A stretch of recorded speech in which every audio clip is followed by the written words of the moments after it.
Aujourd'hui, Madame Michelle Bachelet, haute commissaire de l'ONU aux droits de l'homme, a achevé une visite dans votre pays, une visite qui a été controversée dans le Xinjiang.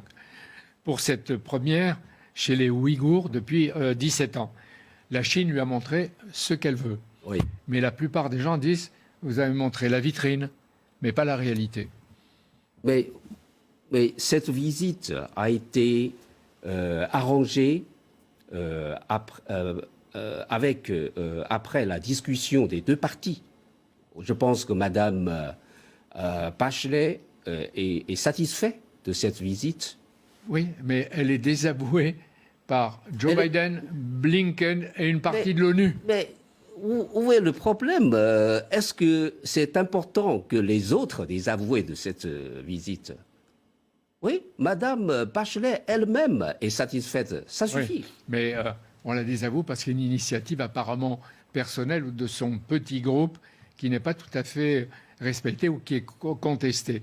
Mais le gouvernement chinois, j'ai vu ça dans toute la presse, reconnaît qu'1 à 2 millions de personnes ont été jusqu'ici internées, rééduquées dans des cellules gardées. Je n'ai pas vu le reportage qui dit que le gouvernement chinois a reconnu il y a combien de personnes internées. Ce n'est pas interné, ce sont des centres d'éducation et de formation professionnelle. Oui, ce sont des stagiaires. Mais gardez. Mais, alors, à Paris, en France, il y a des pensionnats.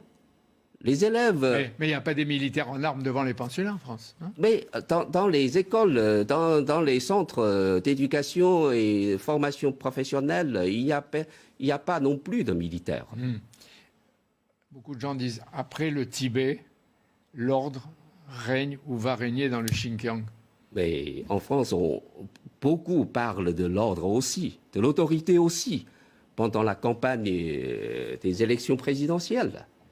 L'ordre, c'est une bonne chose, n'est-ce pas? Ça dépend comment on le mène, et avec Mais quelle autorité et quels moyens. Alors hier soir, on voit en dehors de la stade de la France, c'était le chaos, c'est pas l'ordre, n'est-ce pas?